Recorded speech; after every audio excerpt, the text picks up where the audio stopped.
Good morning and welcome. It's me, Persita, and this is Persita's Paradox. So here we go. We're in our recap for last Thursday's question of the day, thought for Thursday. And the question was, do you allow others to control your emotions? Now, that could mean a plethora of things because sometimes we don't identify our moods as our necessary emotions. But what I would say in that question is, do you? I mean, are you actually capable of understanding who and what should happen in your life in regards to your emotions? Meaning, are you able to dissect the conversations from individuals to stop arguing? Meaning, is the person capable of even having a rational conversation with you, or are they immature and just cause you to argue? Or are they the type of person that believes that arguing is a form of communication, because that is actually a truth, that some people do believe that. But when it's all said and done, do you actually allow others to come into your space, disrupt your space, and control your emotions, be it good or be it bad? Because typically when you make that type of a statement, you believe it's only negative, right? You would actually say to yourself, well, no, because I'm positive, and whenever negative energy comes my way, I push it away. I won't tell you how many memes and how many posts I see like that every single day on social media. And it always sounds good, but I have a strong belief in things that you believe or things that you already know and do. You don't have to state them, right? I call them, you don't need to state the obvious. So I always wonder when I see a lot of people post that, if they actually mean it, or if they're actually talking themselves through it and posting it as an affirmation to get through something. Either way, I'd like to say that silence is always going to be the key in regards to people controlling your emotions. And what I mean by that is that you actually have to stop and think on nothing before you speak. And you might say, well, what do you mean think on nothing? Don't think to speak to retaliate or to rebut or to find the empathy. Just stop.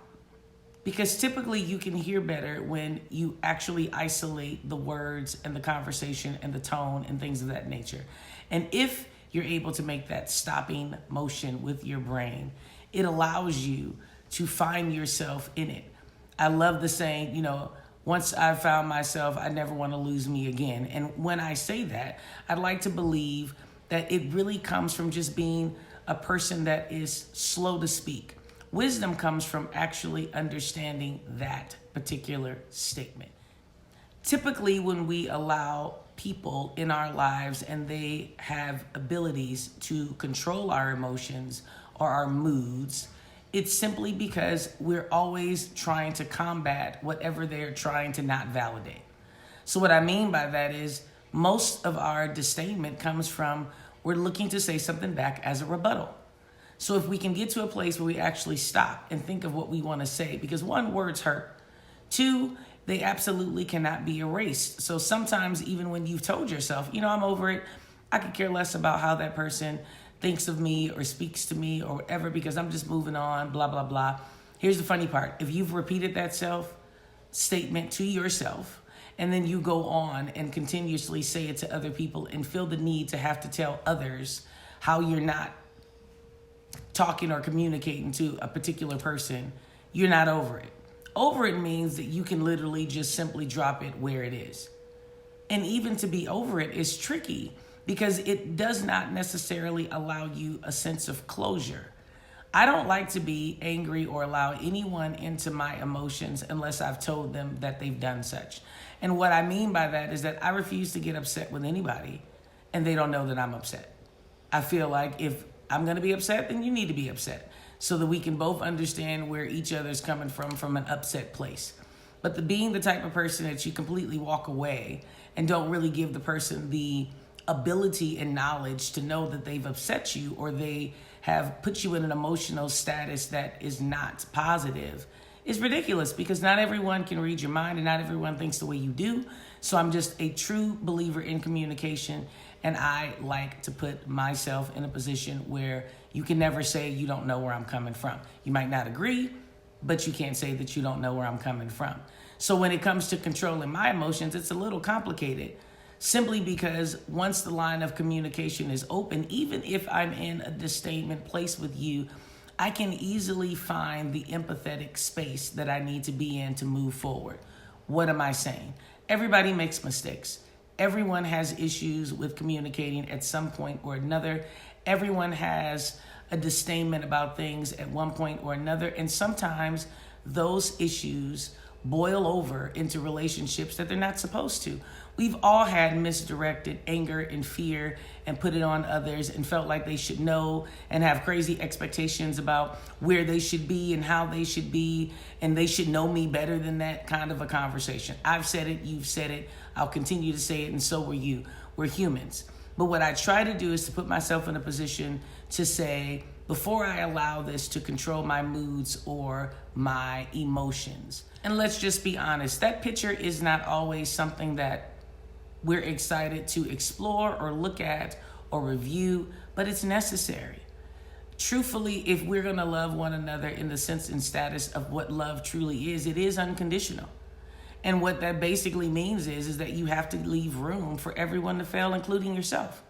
And because I'm more of a spiritual person, I don't believe in holding grudges and holding things over people's heads.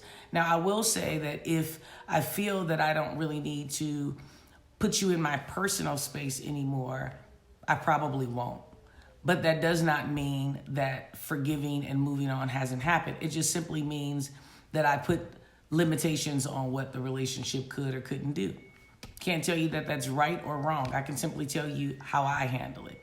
But in regards to you, you have to understand that being slower to speak will always, always, always assist you in not allowing others to control your emotions.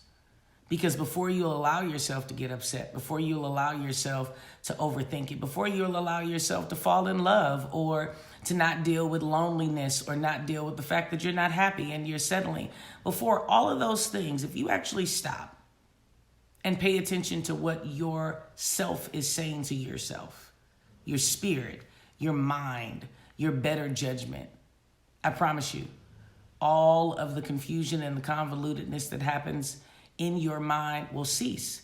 Because what you do is you cause yourself to find something bigger and higher than you to walk you and speak you through it. Now, we all have the times where we feel as if I'm not getting any answer. That still means to sit still until you get an answer. So that might mean that you have to separate yourself from a person for a minute so that they don't control your emotions until you can come back to a place where you can actually communicate. But remember, love is what we're striving for on every level. And I strive every day to be better at it and to give it better and to receive it better. But what I'm hoping for today is that we all understand that being slow to speak is the key to not allowing others to control your emotions. So as always, thank you so much for joining me today. Please remember to like, share, comment, smoke screen it out, share it through your text message. Follow me on Instagram if you dare, Persitas.paradox on Instagram. I do also have two other pages because a few people asked me that. It's also Persita Inevitably. And of course, I'm a personal trainer and group corporate trainer by trade. And there's also Bodies by Persita at Instagram also. So any of those pages, feel free to jump on. So we conclude this by remembering to do our 3 things of life. We will live life authentic. No matter what, no matter the circumstances, we will live life authentic. And those 3 words will mean different things to different people. Just make sure that those 3 words are in your life.